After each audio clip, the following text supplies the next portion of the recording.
आज हमारा पुनः हमें सौभाग्य हासिल हुआ है कि उत्तर प्रदेश के सबसे मुखर सांसद, एक प्रखर नेता,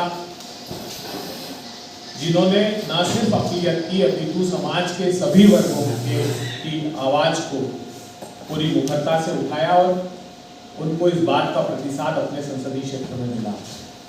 आज हम, जैसा जयराम रमेश जी ने कल आप सब लोगों के सम्मुख हम लोगों ने कहा था कि विस्तार से अपने घोषणा पत्र के एक एक विषयों को हम रेखांकित करेंगे, उस कड़ी में कल भी हमने आपसे बात की और आज हमारे बीच इमरान मसूद साहब हैं जो आप लोगों से इस पर चर्चा करेंगे। हमारे साथ ज्योति कुमार सिंह जी हैं जो सर्वोच्च अदालत के अधिवक्ता भी हैं और कम्युनिकेशन डिपार्टमेंट के हमारे सहयोगी भी हैं। रश्मि सिंह मिगलानी मैडम हैं जो हमारे साथ समन्वयक हैं इस दिल्ली चुनाव के लिए। अरुण अग्रवाल साहब हैं जो राजस्थान से आए हैं, वे भी समन्वयक हैं। और आसमा जी हैं तेलंगाना से, जिन्होंने इन सभी लोगों ने बखूबी पूरे माह या उससे भी अधिक समय तक दिल्ली चुनाव के लिए काम किया। मैं इमरान मसूद साहब से आग्रह करता हूं कि पहले वे हमारे घोषणा पत्र के विषय के संदर्भ में प्रकाश डालें। धन्यवाद अभय जी। सम्मानित पत्रकार बंधुओं, सबसे पहले तो मैं आपसे माफी चाहता हूं कि मैं 15-20 मिनट लेट हो गया, क्योंकि यह रास्ता ब्लॉक किया हुआ था और मैं वॉक कर आया हूँ, तो उसके लिए मैं आपसे माफी चाहता हूँ, माफी चाहता हूँ। हमारी पार्टी सबकी पार्टी है। कांग्रेस देश के अंदर रहने वाले प्रत्येक नागरिक के लिए, उसके अधिकारों के लिए, उसके अधिकारों के संरक्षण के लिए, उसकी सुरक्षा के लिए, सम्मान के लिए कटिबद्ध है। बार बार राहुल जी इस बात को दोहराने का भी काम करते हैं और कांग्रेस इस बात को बार बार रखने का भी काम करती है। देश में रहने वाले अल्पसंख्यक समुदाय को अगर किसी भी प्रकार से, चूँकि जिस तरह से पिछले कुछ सालों में हो रहा है वो आपके सामने, तो माइनॉरिटीज़ के अधिकारों के संरक्षण के लिए हम लोग पूरी तरीके से कटिबद्ध हैं। माइनॉरिटी के लिए हमारे जो घोषणा पत्र है उसके अंदर ये साफ हमने लिखा है, इसकी कॉपी भी करके दे देंगे। हम दिल्ली SC ST OBC अल्पसंख्यक और विकलांग वित्तीय विकास निगम को मजबूत करेंगे, जिस और समुदाय के व्यवसाय शुरू करने के लिए कम से कम दर पर ऋण मिल सके। वित्त विकास निगम को पोषित करने का काम अगर हमारी सरकार बनती है तो सबसे पहले हम लोग करने का काम करेंगे। उर्दू, पंजाबी और भोजपुरी के शिक्षकों की रिक्तियों को हम प्राथमिकता के आधार पर भरने का काम करेंगे। सच्चर कमेटी की रिपोर्ट के अनुसार यूपीए सरकार द्वारा 15 बिंदुओं पर विशेष ध्यान दिया जाएगा, उसकी भी कॉपी हम आपको उपलब्ध करा देंगे। दिल्ली में मदरसों के विकास में आने वाली बाधाओं को कांग्रेस सरकार चरणबद्ध तरीके से दूर करेगी। वक्फ बोर्ड के गठन कर हम इमाम और मौज़िन को मिलने वाले भत्तों को समयबद्ध निस्तारण कराएंगे। हम पंजाबी एकेडमी को पुनर्जीवित करेंगे और उसे पहले जैसा महत्व देंगे।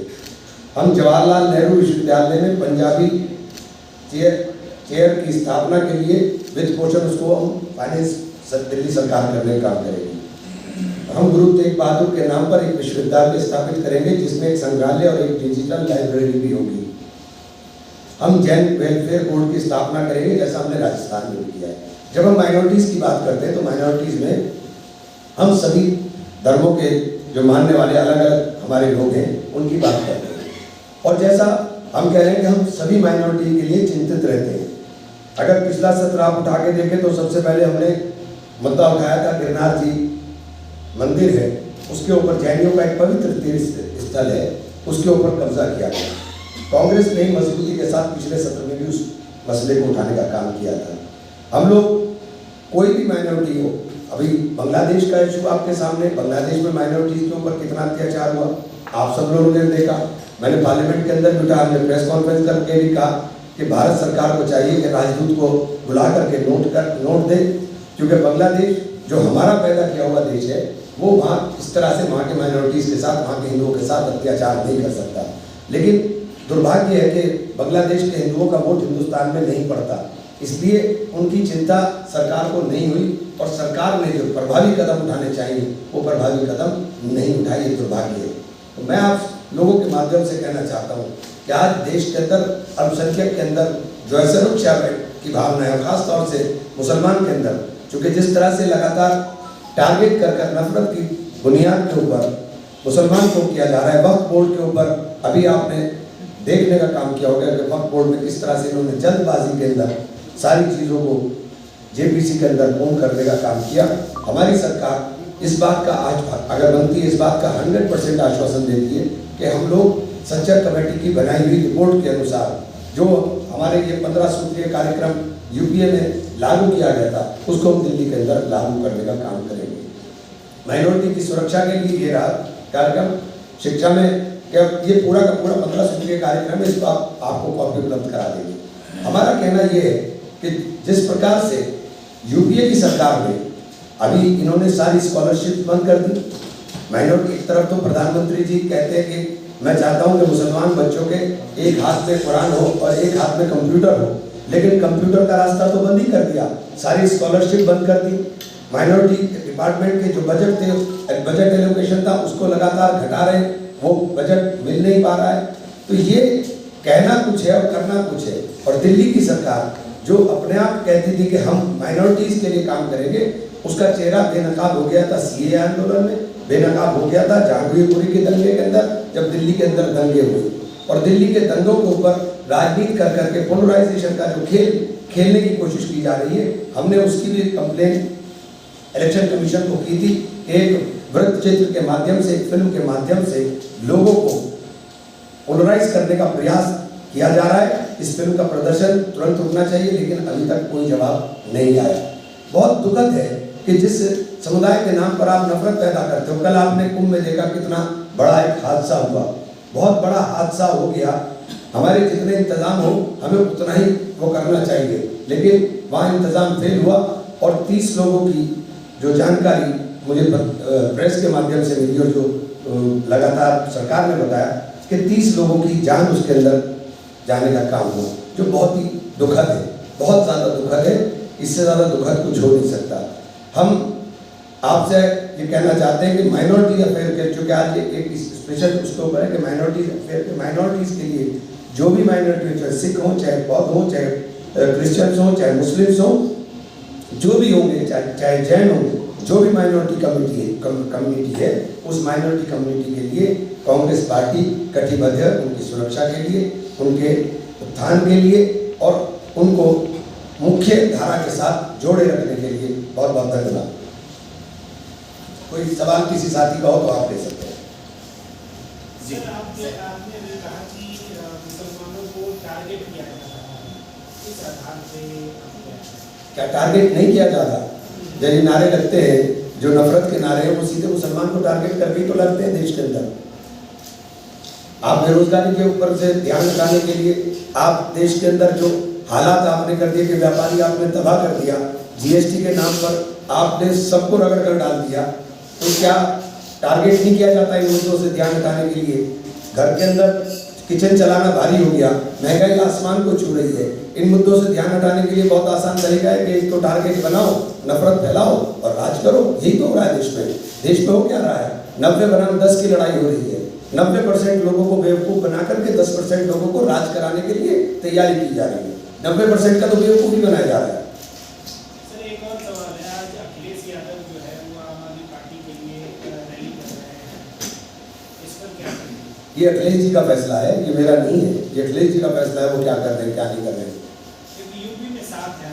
नहीं, हम यूपी में हमने उनकी पार्टी को समर्थन दिया है, हमने उनकी पार्टी को समर्थन दिया। मुझे एक बात कहने में कोई गुरेज नहीं है कि जो सांसद जीत करके आए उसके अंदर बहुत बड़ा नाम राहुल गांधी है। राहुल गांधी के नाम के ऊपर देश के अंदर भारत जोड़ो यात्रा के बाद एक माहौल बना था, जिससे उत्तर प्रदेश के अंदर ये बदलाव की बिहार बहने का काम हुआ था, वरना 2022 का भी हाल हमने देखा है। सर, इससे फॉलो अप एक सवाल है मेरा कि क्या कांग्रेस पार्टी को इंडिया अलायंस जो है पॉलिटिकली कहीं ना कहीं कॉर्नर कर रही है, आपको लगता है? नहीं, देखिए, कांग्रेस एक बड़ी पार्टी है और कांग्रेस पूरे देश के अंदर है। क्षेत्रीय दल अपने अपने जगह पर है, उनके अपने अपने हित होते हैं, वो अपने हित के हिसाब से काम करते हैं।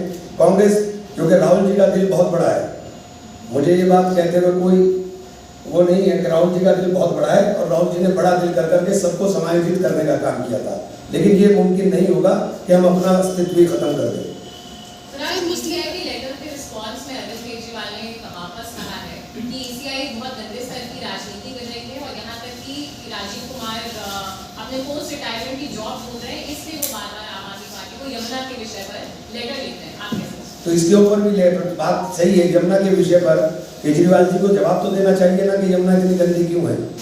केजरीवाल जी को और नहीं, जहर देखिए, पानी के अंदर कोई ना तो इतने पानी में जहर डाला जा सकता है ना फैलता है, लेकिन पानी गंदा है, उसके अंदर अमोनिया की मात्रा बहुत ज्यादा है, ये बात सही है, ये सत्यता है कि उसके अंदर पानी, गंदा पानी डल रहा है ना लगातार।